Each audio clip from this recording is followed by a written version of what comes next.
नमस्कार दोस्तों, स्वागत है आपके अपने YouTube channel Rajiv competitive class में। दोस्तों टीआरई 3.0 का रिजल्ट आ चुका है 6 to 8 1 to 5 सभी का। तो इन दोनों वर्गों का रिजल्ट जो आ चुका है, सभी सब्जेक्ट वाइज रिजल्ट आ चुका है। 9 to 10 का रिजल्ट कब आएगा उसका भी वीडियो बना दिया गया है, लिंक डिस्क्रिप्शन में जाके देख सकते हो। दूसरी बात निकल के आती है कि अब तो रिजल्ट आ गया भैया। अब रिजल्ट आने के बाद कि डॉक्यूमेंट वेरिफिकेशन होगा, तो डॉक्यूमेंट वेरिफिकेशन कब होगा दोस्तों? डॉक्यूमेंट वेरिफिकेशन का लेटर आएगा, बहुत ही जल्द आने वाला है। देखना कुछ दिन में आ जाएगा और उसके बाद वहाँ बताया जाएगा कि आपको डॉक्यूमेंट वेरिफिकेशन कहाँ कराना है। डॉक्यूमेंट वेरिफिकेशन बेसिक सी आपके जो विद्यालय है, आपका जो प्लस 2 विद्यालय है वहीं पर होता है।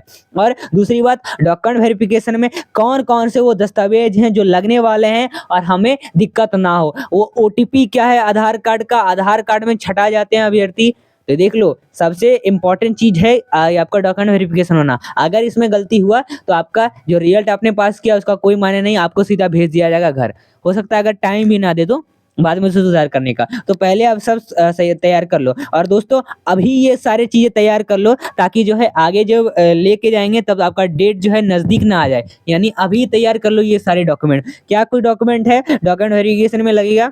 सबसे पहले याद रखना, आपका जो है इंपॉर्टेंट चीज है 10वीं का मार्कशीट तो लगेगा ही लगेगा। लेकिन यहाँ पर वही मार्कशीट लेके जाना है जो आपने ऑफिशियल वेबसाइट पर अपलोड किया था बीपीएससी के फॉर्म भरते टाइम। और वहां पर जब आप डाउनलोड करेंगे लॉगिन पासवर्ड आईडी डाल के, तो वहां पर बीपीएससी का एक लोगो आता है आपके डॉक्यूमेंट पर, और वही लोगो जब रहेगा तभी आपका डॉक्यूमेंट मान्य होगा। और वहां पर डिजी लॉकर से वो चेक करेंगे कि आपका 100% सत्य है कि नहीं। गलती पाया जाता है, ब्लैंक हो जाता है, तो इसके लिए आपको वहां से सीधा घर भेज दिया जाएगा। तो ध्यान देना, अंक पत्र लेना है, फिर मूल प्रमाण पत्र 10वीं का लेना पड़ेगा, वही जो आपने अपलोड किया है। और दोस्तों 12वीं का अंक पत्र, 12वीं का मूल प्रमाण पत्र यानी सर्टिफिकेट मार्कशीट दोनों का सबका लेना है। अगर आप स्नातक पास किए हैं तो स्नातक पास का आपको डॉक्यूमेंट देना पड़ेगा, वही स्नातक मूल प्रमाण पत्र देना पड़ेगा, या फिर नहीं है तो औपबंधिक प्रमाण पत्र देंगे। ये जितने भी डॉक्यूमेंट जो आपने लगाया है तो आपको देना है। ध्यान देना, जो आपने डॉक्यूमेंट लगाया है बीपीएससी के ऑफिशियल वेबसाइट पर वही सब वहां से डाउनलोड करके लेके जाना है। मान लो बीपीएससी की साइड में कुछ ऐसे डॉक्यूमेंट जो नहीं मांगे गए थे तो उसको हम अलग से आप प्रिंट करवा लेंगे, और सभी की दो दो कॉपियां प्रिंट करवा लेना है, रंगीन ब्लैक में सब में करवा लेना है। ठीक है, आइए स्नातकोत्तर का अंक प्रमाण पत्र लेके जाना है, यानी पेपर 2 के लिए लेके जाना है। वही स्नातकोत्तर का मूल प्रमाण पत्र या फिर औपबंधिक प्रमाण पत्र लेके जाना है पेपर 2 के लिए, और अगर नहीं है तो नहीं लेके जाना है, याद रखना। दूसरी बात, अगर आपने बीएड लगाया बीएड का लेके जाओ अंक पत्र, नहीं लगाया है तो डीएलएड है तो डीएलएड का अंक पत्र लेके जाओ, और बीएड का अगर मूल पत्र लगाया है तो वो लेके जाओ, अगर नहीं लगाया है तो आप क्या कर सकते हैं, औपबंधिक प्रमाण पत्र भी बीएड का लेके जा सकते हैं। और अगर ये नहीं लगाया है तो डीएलएड का लगाया है तो डीएलएड का मूल प्रमाण पत्र या फिर औपबंधिक प्रमाण पत्र लेके जाना है। दोस्तों अगर लगाए हैं है तो लेके जाना, नहीं है तो नहीं लेके जाना है। फिर लेकिन आप ज्यादा से ज्यादा ट्राई करो, आपको लेके ही जाना पड़ेगा। और जाति प्रमाण पत्र अगर है आपके पास तो आरक्षित अभ्यर्थियों के लिए बस तो जाति प्रमाण पत्र आपको लेके जाना है, क्योंकि आपने फॉर्म भरते टाइम तो दिया ही होगा। वही सारी चीजों को डॉक्यूमेंट को आपके क्या करना है, डाउनलोड करके पीडीएफ प्रिंट करवा के रंगीन और ब्लैक में लेके जाना पड़ेगा। दो दो सभी का करवा लेना, 2 रंगीन 2 ब्लैक कर लेना, जो मांगेगा वही देना है।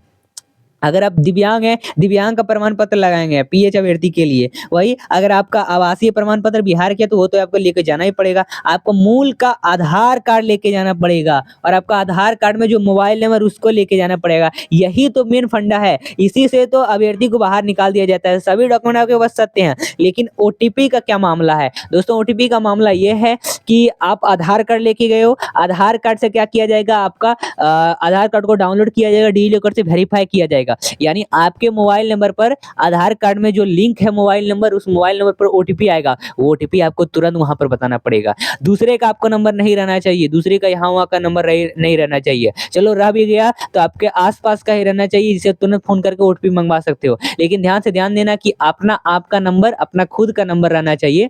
तो नंबर नहीं है तो एक दिन में तो आपका नंबर आ जाता है, ले लो।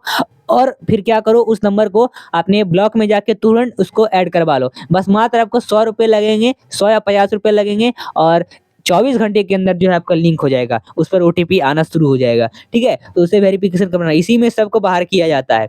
अभ्यर्थी का आपको 4 फोटो लेके जाना पड़ेगा, और अपना स्टेट या फिर सीटेट का अंक पत्र लेके जाएंगे, सीटेट का प्रमाण पत्र लेके जाएंगे, आप अपना चेकबुक या फिर पासबुक लेके जाएंगे अपना बैंक का। ठीक है, स्टेट बैंक जरूरी नहीं है, जो बैंक है वो बैंक का लेके जाओ। आपका पैन कार्ड का प्रति लेके जाना पड़ेगा, आपको टीआरए 3.0 का जो एडमिट कार्ड है उसको लेके जाना पड़ेगा, उसका डॉक्यूमेंट प्रिंट निकाल के। वही बीपीएससी टीआरए 3.0 का जो आपने आवेदन किया था उसका एक फॉर्म भी तो आपको मिला था, आवेदन फॉर्म मिला था, तो उस फॉर्म को भी आपको लेके जाना पड़ेगा। याद रखना, सभी दस्तावेज को लेके जाना है और सभी प्रमाण पत्र का जो ओरिजिनल कॉपी लेके जाना है, और प्लस ओरिजिनल के साथ अब दो प्रतियां जो है रंगीन और ब्लैक भी ले लेंगे, ताकि आपको कोई दिक्कत ना हो। जो मांगेगा वही हमको देना है।